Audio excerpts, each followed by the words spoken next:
বালুরঘাট শহরের ২০ নম্বর ওয়ার্ডের অগ্নিশিখা ক্লাব থেকে জেএলপি হাই স্কুল যাওয়া পর্যন্ত ৫০০ মিটার রাস্তাটি দীর্ঘদিন ধরে বেহাল।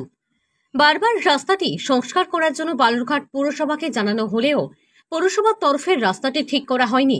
একাধিকবার পৌরসভাকে বারবার বলার পর তা ঠিক করা হয়নি। তাই সোমবার ২০ নম্বর ওয়ার্ডের বাসিন্দারা একত্রিতভাবে পৌরসভার দ্বারস্থ হয়। বর্তমানে রাস্তার এমন অবস্থা যে টোটো বা গাড়ি চলাচল করতে চায় না। মাঝে মধ্যেই খারাপ রাস্তা দিয়ে টোটো যাতায়াতের ফলে রাস্তা সংস্কারের দাবি জানিয়েছে স্থানীয় বাসিন্দারা। এই রাস্তাতে রয়েছে একটি হাই স্কুল, বহু পড়ুয়া যাতায়াত করে এই রাস্তাতে। অবিলম্বে রাস্তা ঠিক করা না হলে পরে আগামী দিনে আরো খারাপ হয়ে যাবে রাস্তা। বর্তমানে ৫০০ মিটার রাস্তার মধ্যে গর্ত হয়ে গেছে। একটু বৃষ্টি হলেই রাস্তায় জল জমা হয়ে যাচ্ছে। বৃষ্টি হলে এই রাস্তাতে চলাচল করা আরো দুর্বিষহ হয়ে ওঠে স্থানীয় বাসিন্দাদের। কোন ওয়ার্ড থেকে কি সমস্যার জন্য?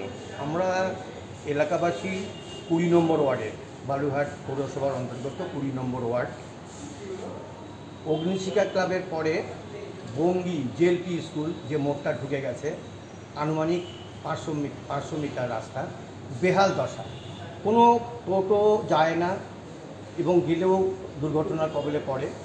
আমরা দীর্ঘদিনের দাবি রাখছি এবং বারবার বলছি এগুলো সব পাস করা আছে, হয়ে যাবে।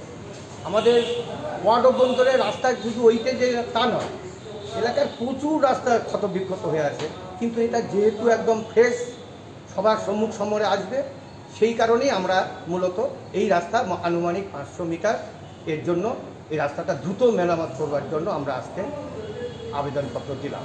এই রাস্তাতে একটা হাই স্কুলও পড়ছে, অনেক পড়ুয়া যায়, সেই ছাত্ররা একটা টোটোরা যেতে চায় না এবং রাস্তাতে এক হাঁটু জল, সামান্য বৃষ্টি হলে ট্রেন নিয়মিত ছাপও করছে না। ওই ২১ নম্বর ওয়ার্ড যেহেতু পাশে আছে, হাই ট্রেনটা ওই দিক দিয়ে আছে।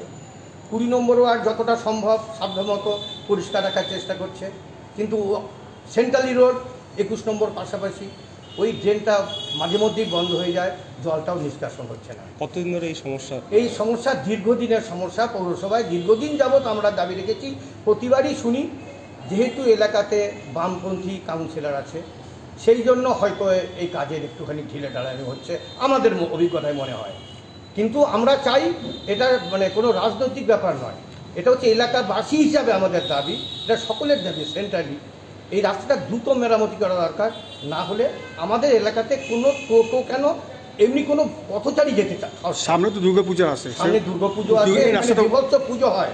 পিছন দিকে বিপ্লবী সংঘ দিকে টোটো যায়, অগ্নিশিখা যুব সংঘ, ৩খানা ক্লাব। এবং বিশ্বাস করা মোড় থেকে যখন ঢুকবেন দেখবেন, আপনারা তো সবাই যান, রেনেসাঁস ক্লাব, অগ্নিশিখা ক্লাব, বিশ্বভারতী, পরপর ৫খানা বড় প্রতিমা দেখবার জন্য অগণিত জনগণ ওই রাস্তাতে যাতায়াত করে। পুজোর সময় দেখা যায় যে এই রুটটাই কিন্তু প্রশাসনের তরফ থেকে টোটো যাতায়াতের জন্য করে টোটো যাতায়াতের জন্য ওই রাস্তাটাই খোলা রাখে, ওখানে টোটো দাঁড়াবার জায়গা থাকবে না। এবার যে অবস্থা আছে, চলাচল দূরের কথা, দাঁড়াবার জায়গা থাকবে না। এই কারণেই ওয়ার্ড অভ্যন্তরে ক্ষতবিক্ষত রাস্তা অজস্র থাকা সত্ত্বেও আমরা শুধুমাত্র একটাকেই হাইলাইট করে এটাকে দিয়েছি। তার অর্থ এই নয় যে এইটাই মাত্র একটা খারাপ রাস্তা। ওয়ার্ড অভ্যন্তরে আরও অনেক ক্ষতবিক্ষত রাস্তা আছে, সেটা আপনাদের নোটিশ আমরা দিতে চাইছি না বা পৌরসভাকে দিইনি। এগুলো দাবি আছে, ওয়ার্ড কমিটির মাধ্যমে এগুলো আমরা কাজের দাবি দীর্ঘদিন রেখেছি। কিন্তু ওই যে বললাম বামপন্থী কাউন্সিলর একা পড়ে যায়, হয়তো সে কিছু চাপ রাখতে পারছে না, দিতে পারছে না। আমরা অবহেলিত। পঞ্চায়েতের সঙ্গে যুক্ত, ভাটপাড়া পঞ্চায়েত একদম পঞ্চায়েতের সঙ্গে রাস্তাটা যুক্ত আছে। জেএলপি স্কুল পার হলেই পঞ্চায়েত শুরু হবে। পঞ্চায়েতের রাস্তাটা খুবই ভালো আছে। বঙ্গি জেএলপি স্কুল যেটা, তার পেছনটায় রাস্তা কিন্তু ভালো করেছে, কিন্তু পৌরসভার যে রাস্তাটা বেহাল। আমি অনুগ্রহ করে বলবো, আপনারা সাংবাদিক, আপনারা একটু দেখবেন, সরকারে শুধু ছবি তুলবেন। আপনার নাম কি? আমার নাম প্রসাদ সরকার, আমি ২০ নম্বর ওয়ার্ডের একটা বাসিন্দা।